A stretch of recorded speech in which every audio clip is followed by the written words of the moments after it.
Alrighty guys, we've finally come to it at last. I have to learn how to play a Kineticist. What's going on, everyone? The time has come for another episode of Min-Maxing for Fun and Profit. Here in Legacy Pathfinder today, honestly, I can't even count how many people have talked to me in person, talked to me on Facebook, talked to me on YouTube about Kineticists and how they'd like to see a video, not even just on how to optimize one, but how to, build/play one, because the class truly is pretty confusing for the uninitiated. And again, I've lost several request comments, and forgive me, I think this video was requested by the man who played Aaron Black in Hail the Gorilla King, but we're going to look more in depth at a specific Kineticist element, as well as just using this video as a primer to figure out how even we master the elements. We will be building today a KO Kineticist using the power of the Void. If you guys are liking what you're seeing, like, subscribe, ding the bell, so you stay caught up on all your Pathfinder 1st and 2nd edition content. And today, this episode of Min-Maxing for Fun and Profit was brought to you in part by Archon. Thank you for your help, my friend. Now, let's master the elements. Okay, so full disclosure before we dive in, this class is confusing. The Kineticist 100% functions differently than any other class in Pathfinder. There's just nothing like it. I am very honestly of the belief that to truly understand how a Kineticist works, you need to get down, get your hands dirty, and actually build one.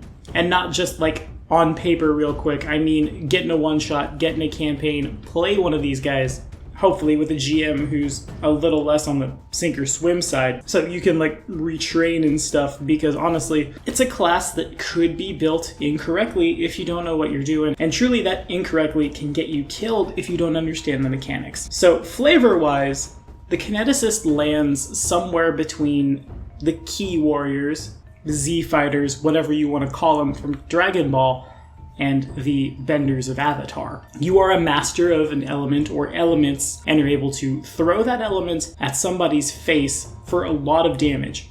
You also get a lot of tech based on your element. Truly, to my understanding, I could be wrong, with the exception of a couple of Kineticist archetypes, a lot of them just are not the best. But that's okay, because no two Kineticists are created equal. The elements you choose as you level truly will define your class, what it does, the abilities it gets, etc. In my time, I won't say GM'd, I have refereed for a Geokineticist that truly won Hail the Gorilla King, as well as fought Toph Beifong from Avatar, who definitely rolled up to my swashbuckler underground, stood up, shot him in the face, killed him. And though we are building the KO Kineticist, really, the Earth Kineticist looks really good, and maybe we'll do that video later.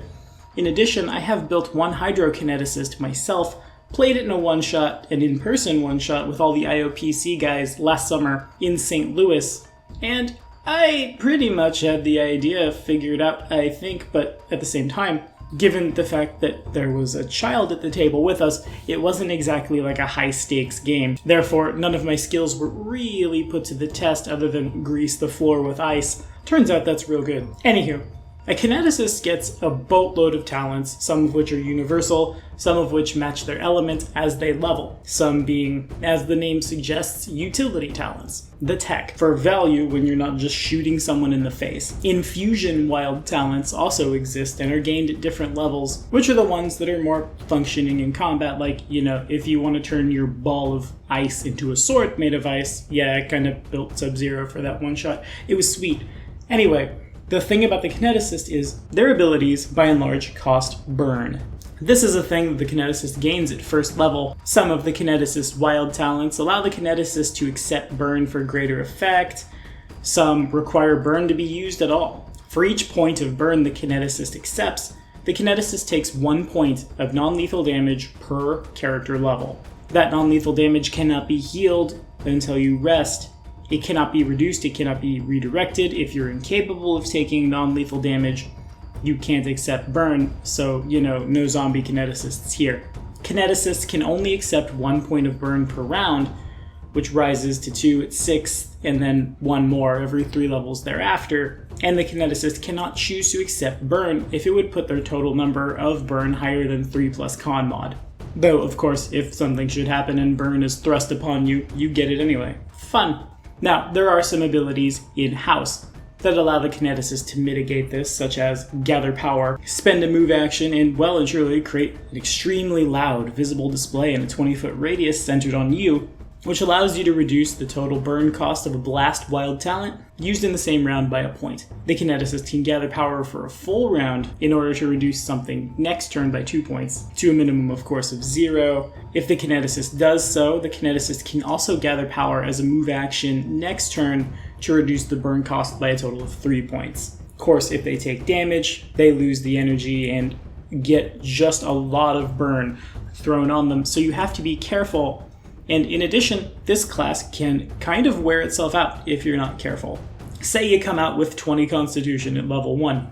That means you can have 8 points of burn. That means at level 1 you can have 8 non-lethal damage on a d8 hit dice. This goes up exponentially as you level, because then you're getting 2 per, 3 per, 4 per, etc. That said, I think it's very important for all Kineticists to never ignore their armor class, because we don't want to get hit because we're essentially damaging ourselves for value. In return for that damage, we do get to add size bonuses to multiple physical ability scores. Yeah, a size bonus to your dex.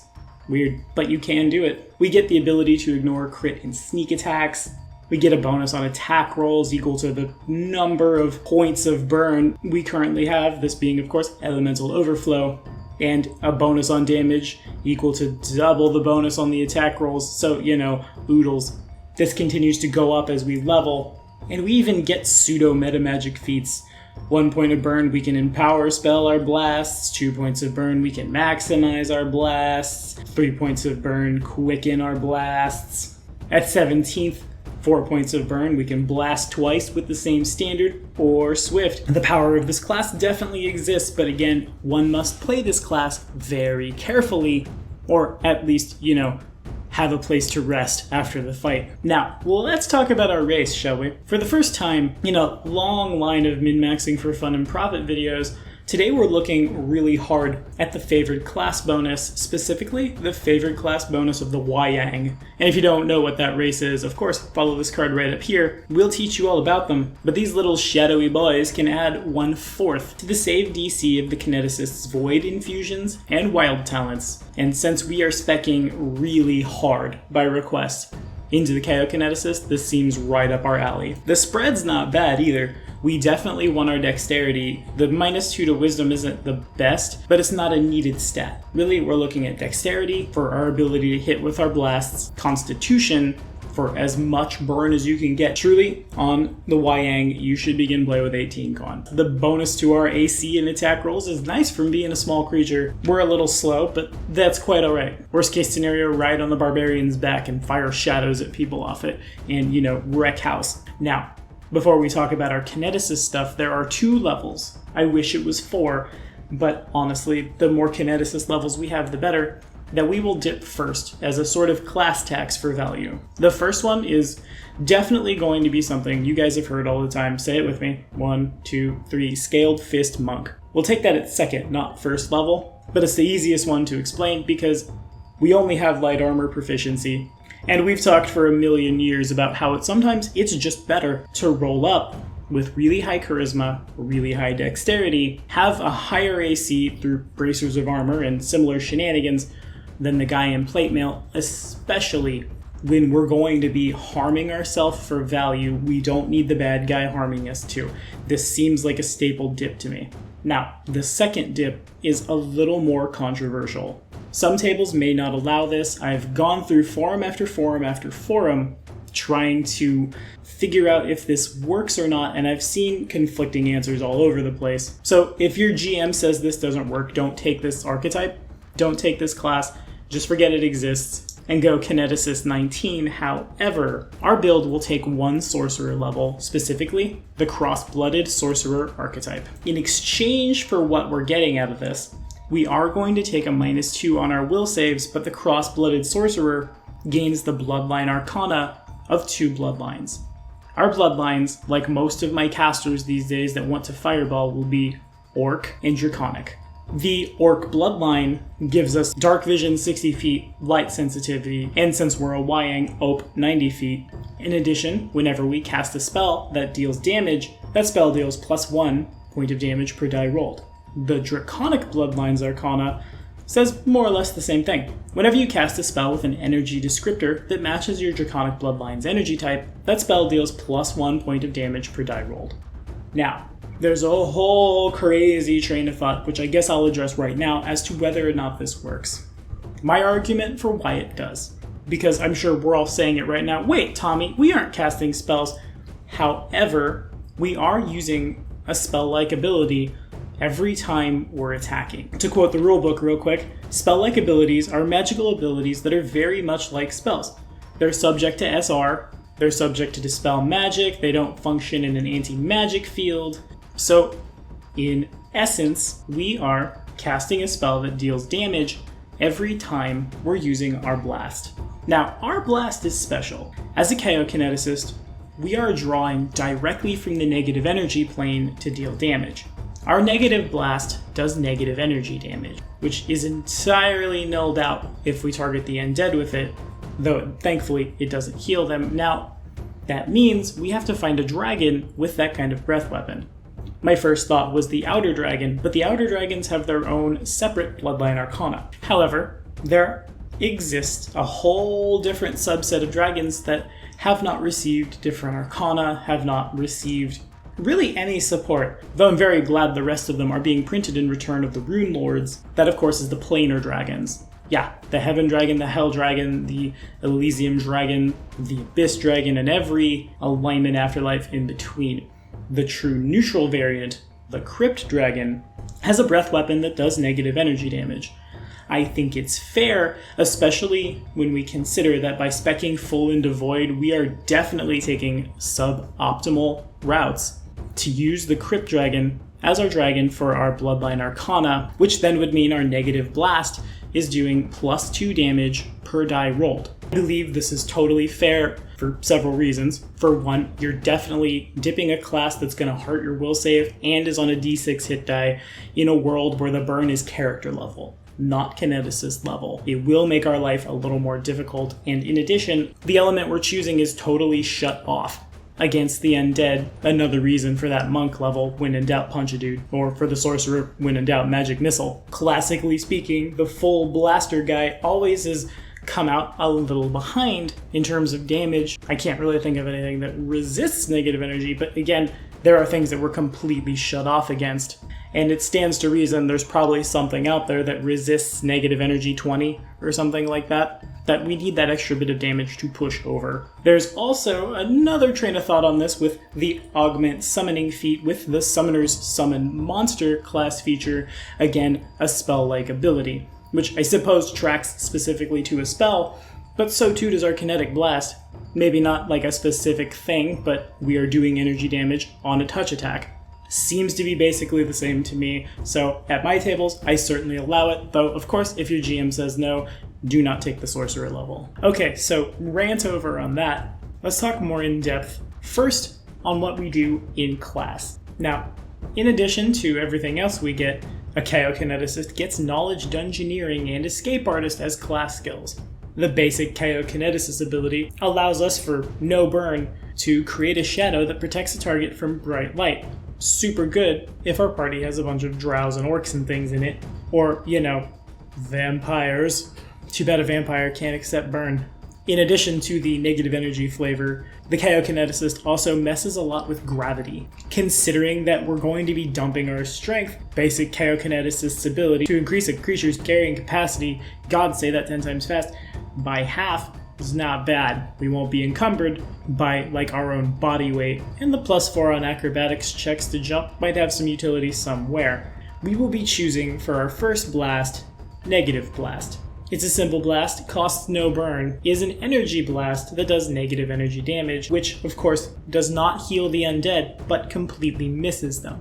In addition, we will get the defensive wild talent, Emptiness. This ability grants us negative energy resistance 2, a 5% chance to ignore crits and sneak attacks, meh. A +1 bonus on will saves against emotion effects might be a thing, probably won't be, but by accepting 1 point of burn, we can increase the resistance to negative energy by 2, the chance to ignore crits and sneaks by 5%, and the bonus on will save by 1 until the next time our burn is removed. This stacks with elemental overflow, so eventually we can get 100% sneak and crit avoidance. Not bad if we're fighting a bunch of rogues, not bad if we're fighting a bunch of dudes with elven curved blades, not bad if we're fighting a bunch of rogues with elven curved blades. When using Avoid Wild Talent, if we accept burn, we will. The bonus on our will saves will also apply to all mind-affecting effects. This can be dismissed and restored as an immediate action, but mind-affecting effects are a lot more prevalent than just straight emotion effects. Not only do we get buffs against crit fishing sneak attacking things in-house, we also receive buffs against some of the more powerful control magic. I'm here for it. Now, that blast we talked about forms the brunt of our damage. Physical blasts, and we'll talk about those as we slowly level up to them, do a different kind of damage, but an energy blast, again, is a ranged touch attack that deals an amount of damage equal to 1d6 plus half the Kineticist Constitution modifier, so with 18 con, 1d6 plus 2, increasing by 1d6 for every 2 Kineticist levels beyond first, and remember, if the Sorcerer shenanigans are flying, that essentially turns out to 1d6 plus 4 at level 1, eventually going to 2d6 plus 6 exponentially up and up. Now, let's hit these infusion talents, shall we? We gain basic Kineticist for free at character level 3rd, because we'll go Sorcerer Monk. At 5th, we'll take Weighing Infusion. This infusion functions like Entangling Infusion as a level 2 ability, costing us 2 burn, which over time we can mitigate down to nothing. Except rather than entangling with plants, we just increase the weight or the gravity around that particular target. So if you wanted to play a biotic from Mass Effect, that's also covered here in-house. So if they fail the reflex save, they of course become entangled, one of the strongest conditions in Legacy Pathfinder, for a full minute. They can remove the condition as a standard action with an Escape Artist or Strength check with the same DC as saves against our blast. Remember, the Wyang is buffing that. Sweet. Or by dealing an amount of damage to the entangling matter, which I don't think works here, because how are you going to deal damage to gravity, nerd? If they get hit with this twice, they're rooted in place. Super good. It's maybe not as amazing as the control magic of a druid, but it's a single target. You're not doing anything. Now, one of the things I like the most about the Kineticist is the Kineticist really has one weapon that changes flavors throughout that Kineticist's entire career. Our feats are pretty flexible as well. We have a lot of them open. A lot of them are kind of what you'd expect for a ranged character, but at level 7, we'll take the Kinetic Blade Wild Talent, which allows us to create a non-reach, light, or one-handed weapon in our hand formed of pure energy or elemental matter. The shape is cosmetic, it doesn't affect anything, but you can use this as part of an attack action, part of a charge action, or part of a full attack in order to make melee attacks with your kinetic blade. Since it's part of another action and isn't an action in itself, this doesn't provoke, and it does your kinetic blast's damage on each hit. Not using your strength, of course, but that's fine. We'll hit him with our con. That's totally acceptable. The blade disappears at the end of our turn. It interacts with AC or spell resistance. Eventually, of course, we will have our physical blast as well. So it kind of just depends on what you need to use. If there's a zombie, hit him with gravity. And the blade does not add the damage from elemental overflow, but this allows us to more or less have the same weapon everywhere we go. At range, we can throw a blast of power at them. Up close, turn that blast of power into a weapon, stab in. Seems good. Next, to character level 11, we will take the Darkness Infusion. Costs us 2 burn, but it allows us to treat each square of the path of our ranged attack kinetic blast, the targeted square of your melee attack kinetic blast, or the area of an AoE blast, as the center of a darkness spell that lasts until the end of your next turn, which counts as a 3rd level darkness spell. Now, I definitely thought about putting some Shadow Dancer in here as well. You can. You certainly can. And maybe if your GM doesn't want you to have the Sorcerer on here, the Shadow Dancer could also be a thing.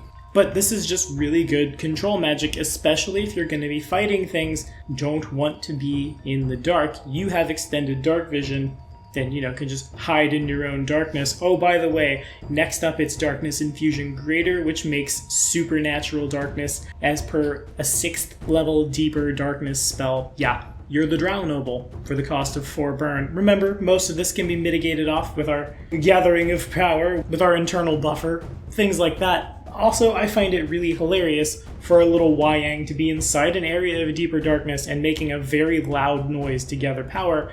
But also, where is he? We don't have line of sight to the dude. And even then, it doesn't have to be flavored as the Super Saiyan. Literally, it just has to be a loud thing that happens. I'm sort of imagining the Twilight Zone intro in my head now as this happens, but you do you, man. Next up, we will take Enervating Infusion. In long fights against 1 or 2 opponents, I feel like for 4 burn, this is our jam. Foes that take damage from our infused blast will also take a temporary negative level. They fade after 24 hours. They never become permanent. How many can they take before they die, though? It's almost like doing non-lethal damage on top of your lethal damage. You're ticking both ways, slowly but surely debuffing. Even better if you can get them weighed down and start jamming in a couple of negative levels. Now, I suppose we'll talk about this one now. We will be taking Void Healer as one of our utility wild talents. Not worried about that right now, just know that we have it. Because we'll cap off at character level 20th with Vampiric. Because we're going to cap off at character level 20th with Vampiric Infusion.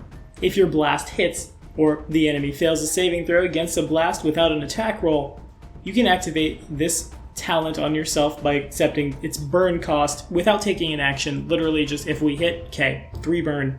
This allows Void Healer to kick in. It's kind of like Vampiric Touch.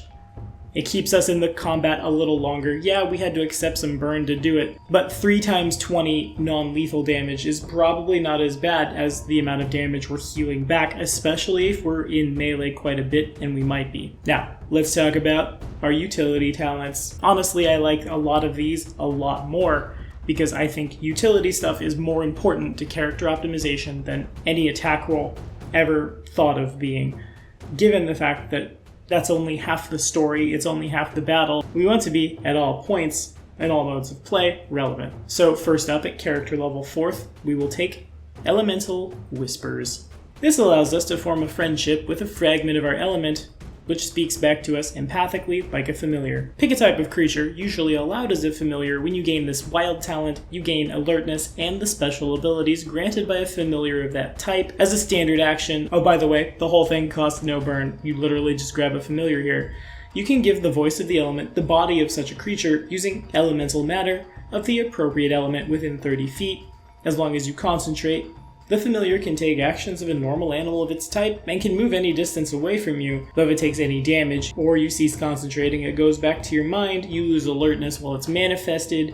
But yeah, basically this is a Shadow Rabbit, a Shadow Compsognathus, a Shadow Greensting Scorpion. The flavor is yours. It's a free buff to our initiative in class. I love it. Next, at character level 6, we'll grab Eyes of the Void. Again, no burn cost here. You just get dark vision out to 60 feet. Wait, we already have that. So it goes out by 30 feet. Wait, didn't the Orc Bloodline do that? Yeah, 120 foot dark vision. Feels good. We have to wait a while for the greater variant, which is even better. And some things had to bounce around a little bit, given that we wanted to make sure at the end of the game we did have one thing that wasn't void related. Yeah, I know, sorry about it. So some of the sequencing of these things definitely could be different. Flavor it to your game. Do what you need to do. As far as I'm concerned, at level 8, take Absentia, which puts you always under the effect of a non-detection, as if you'd cast it on yourself. Costs no burn, but for 1 point, you can give someone else non-detection, which of course makes it harder to scry you in the party. I feel like in a lot of my games, especially as a GM, I'm very often trying to scry the player. This helps prevent that. This helps protect you. If it's a very high magic setting, this prevents wizards from then teleporting assassins in to kill you. Again, it's just good tech, especially for a small dude that has a buff to his stealth. Making a stealth check inside the deeper darkness you create is definitely not the worst idea. This is just added synergy to that plan. This one seems a little more on the chaotic side, but at level 10, let's grab Corpse Puppet, which allows you, again for no burn, to animate a nearby corpse as a zombie or fast zombie, your choice. You can animate a zombie only if its hit dice are no greater than your Kineticist level -4 each round on your turn. You must take a move action to guide the zombie, or it goes back to a corpse but retains the damage in case you later animate it. But by accepting a single point of burn, you can pour a bit of your own sentience into that zombie, allowing it to persist for 1 round per Kineticist level without requiring any additional anything on your part, or if it has half your max zombie hit dice or fewer, until the next time your burn is removed. At 12th level, we're almost there at this point, you can animate a zombie with a number of hit dice no greater than your Kineticist level -2. At 16th, it's your full hit dice. Yeah, it's a basic summon effect. You kill a dude by walking up and gravity blasting him to death, then animate his corpse. As a standard action, there's something else on the board. Use a move action to guide it, or just let it have the sentience. Let the chaos reign while you're hiding in deeper darkness. Or, doing something like maybe a potion of invisibility and slinking off when you have too much burn. Summon spells are great. Summon spells will always be great. And in a world where we're hurting ourselves for value, it's not the worst to, maybe pass the focus onto, if not the other marshals in the squad, something you conjured up. Now, we could take this a level early. You might flip Corpse Puppet and Greater Eyes of the Void, but Greater Eyes in the Void, of course, gives you See in Darkness, so you can see through your own deeper darkness. We get this a level before we're able to create it, and then there you go. Make deeper darkness, hide in deeper darkness, see out of deeper darkness, fire through deeper darkness, 5-foot step around in the deeper darkness. No one can find you in the deeper darkness. Flawless. I couldn't resist this one.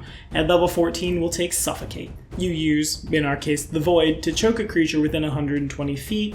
If your target needs to breathe, it must hold its breath for as long as you concentrate. This costs no burn. On each of its turns, it can attempt a fort save in order to speak, but it can breathe only if you break your concentration, or if you leave the 120-foot range, or you break line of effect. So you're Darth Vader, basically. You can accept 1 point of burn when activating this wild talent in order to expel the air from your target's lungs. If you do so and the target fails its first fort save, it becomes disabled, then goes down to 0 hit points. On its second fort save, it falls unconscious at -1. It's just like the Suffocate spell. It's not a true, hold person effect, but it could kill somebody pretty fast.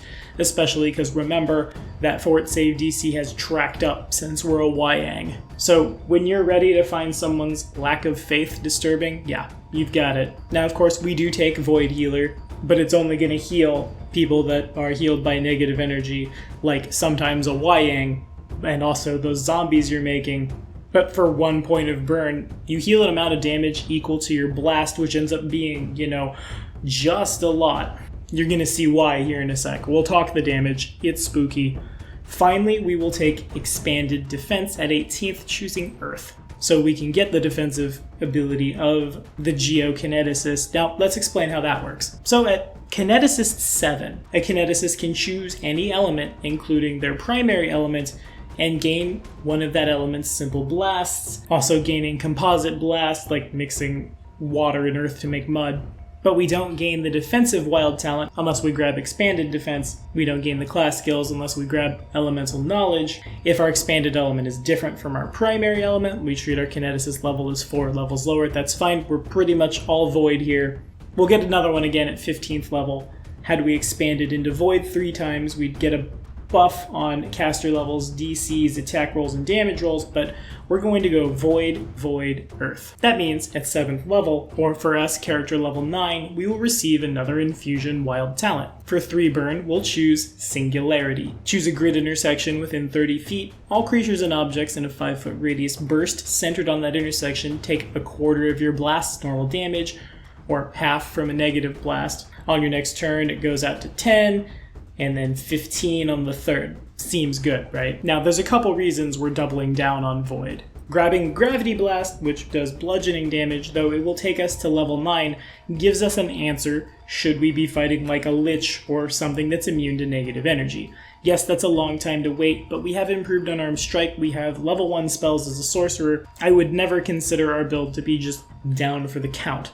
Never underestimate the power of a well-placed magic missile, right? And again, as we go to level up, once we get our 3rd element, this gets even shinier. Remember, we get all composite blasts for free, as long as we qualify for them.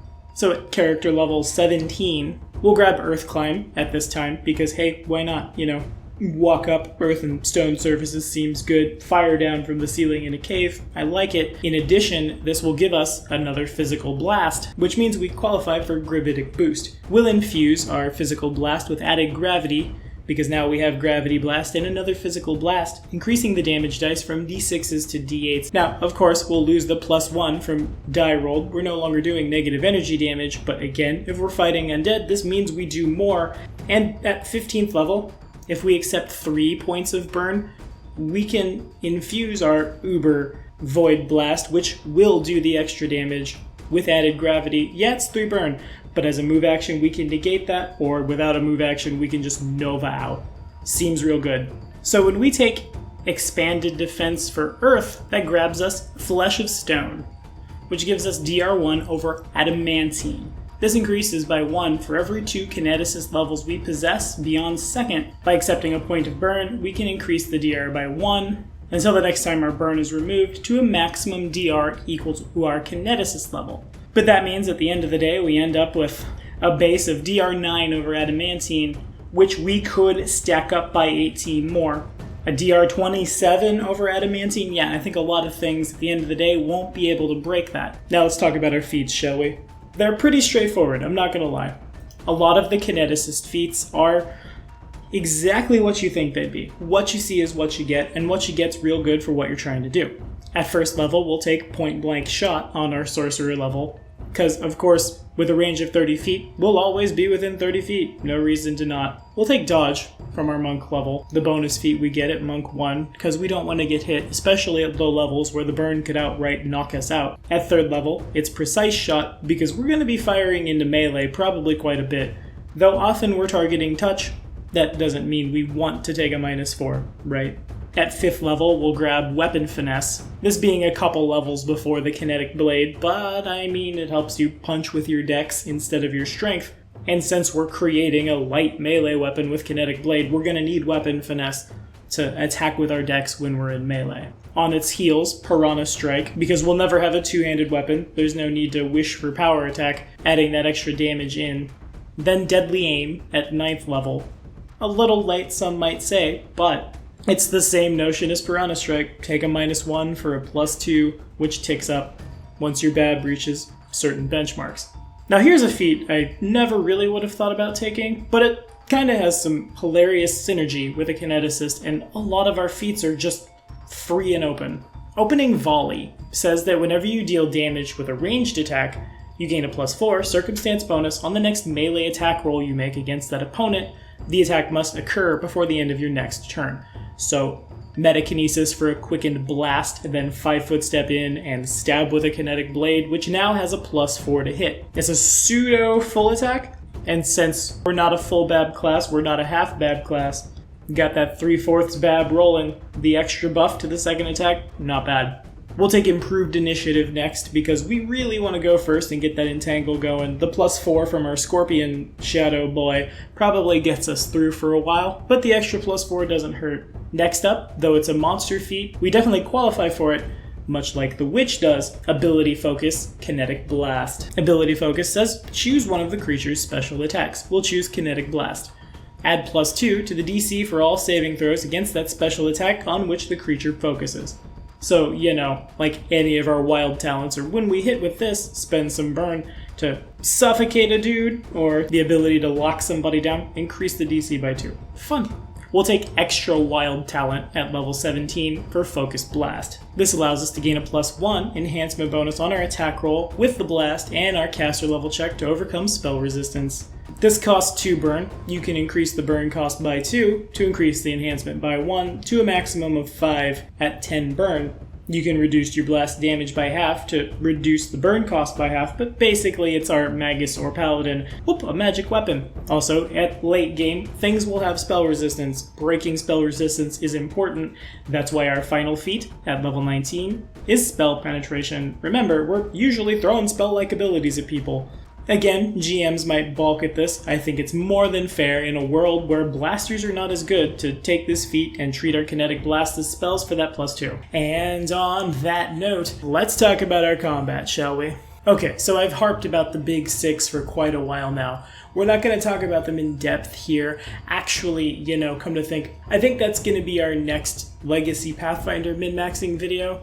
It's just easier to explain it in one video than to go back and forth and tell you all about these items.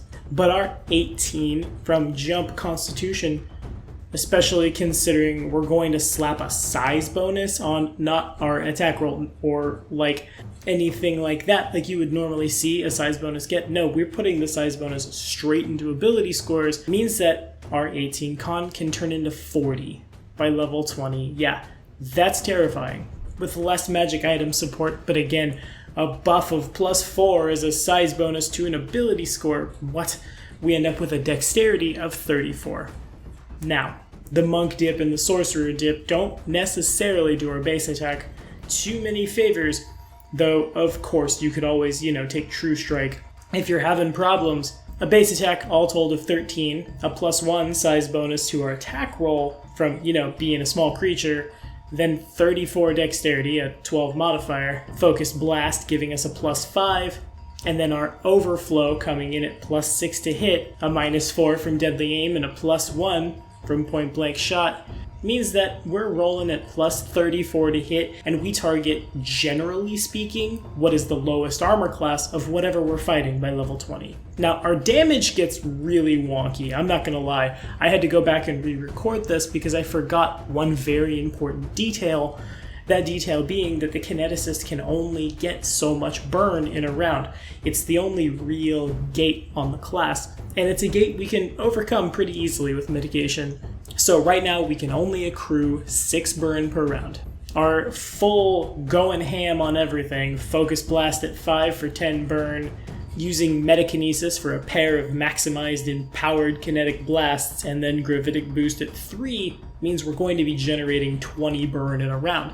Obviously we can't do that, at least not normally. This build's gonna assume that you woke up, you gathered power one turn as a full round action, followed up by a move action, and then your standard action was to blast. This is the definition of how to Nova, because after this is done, we'll have accrued just a lot of burn.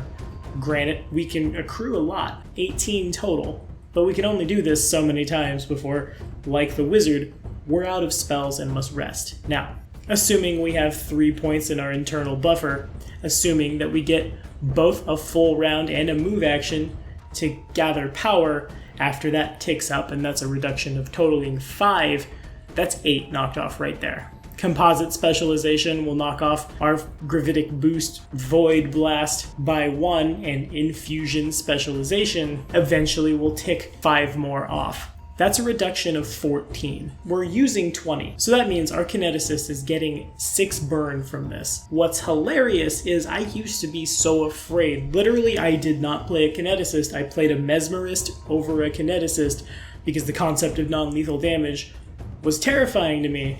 But we need to have at least 7 points of burn for that big size bonus, so you need to do something. You need to step on a cricket in Kaioken. You need to stop for maybe not the full 30 minutes, but 2 seconds of gathering power, or I don't know, again, swat a fly with way too much gravity. Your call, you just need that extra 1 floating, otherwise we lose value. So that means we have 2 maximized, empowered, boosted, disgusting rounds of negative energy being thrown at someone. All told, that ends up being 18d8 plus half our con, half of 15, 7, then 8 from deadly aim, then assuming we get +2 per die rolled from our arcana, that's 36 more, 18 times 2, then 12 from our overflow, then 1 from point blank shot, and then 3d6 more from a Kineticist diadem, literally the only magic item we need, other than the big 6 of course. Now granted,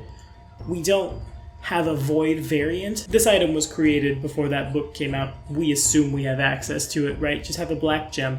I'm assuming that these d6 are calculated after gravitic boost is turning things into d8s. I could be wrong. So that ends up being, and again, this is full Nova mode, 226 points of damage, then 113 more for 339 damage times 2. That's 678. Now, to put that in perspective, you know that guy we benchmark against, Cthulhu? He has 900 hit points, but only a touch AC of 29. Now, that's a lot for a colossal creature, but unless we fumble, we've hit him. This is not assuming crits. God, can you imagine? Now, granted, Cthulhu's got a pretty rough spell resistance at 41, so we're D20 plus caster level, 18, plus 2 from spell penetration, D20 plus 20, plus 5. So sure, we have to roll a 16 or better if we want to break this dude's SR. But when we do, that's around 75.33% of literally a great old one's hit points. How many other things can you blow apart with this? The answer to that question is most of them. Now, to do that, remember, you've picked up a lot of burn, you've got a lot of non-lethal damage, and the build still kind of hangs in that if you get smacked a little too hard, you're in danger. But as far as our optimized party goes, and hey, you know, follow this card right up here if you don't know what that means, we'll tell you all about it. 100%, this is the switch hitter. Whatever the control mage doesn't control, you obliterate. And if the control mage has their hands full, we can increase the mass of a thing to lock it down, eventually rooting it to the ground forever, to say nothing of our pseudo-saver dies. Though this particular Kineticist doesn't have the gigantic reach, we kind of serve as the Punisher in and of the fact that maybe it's not necessarily a matter of it provokes so much as it's a matter of, well, you get exploded really fast for doing that. Again, though, make sure you have a place to rest, or God forbid, get someone in the party who can cast this spell. One final nugget for you guys before we sign off. One of my most favoritist of spells available to clerics and oracles of 3rd level, Knapsack. You reduce the amount of uninterrupted sleep or rest creatures within the spell's area need in order to recover from injuries, regain spells, or other special abilities to 2 hours, instead of the normal 8. That's huge in the dungeon. Every creature continues to sleep or rest beyond the initial 2 hours. Every additional 2 hours counts as a day for the purposes of getting hit points back, ability damage, diseases, things like that. So 8 hours of sleep is 4 days. Now, granted, you can only cast this spell once a week, but again, you're cutting your amount of rest in fourths. Could be life or death when you really need to buy that burn off. But that's all the time we have for today. What do you guys think about the Kineticist? Have you played one before? What's your favorite element? Did I do something wrong? Could I have done something better? Let me know in the comments. Chew me out about my spell-like ability interpretation. I, in fact, am quite ready for your assault. Next week, on Min-Maxing for Fun and Profit, we're going back to the Pathfinder playtest. This time, we'll take a little bit of Fighter, we'll take a little bit of Rogue, we'll put them together, mix it up for all that sweet combat synergy. See you then.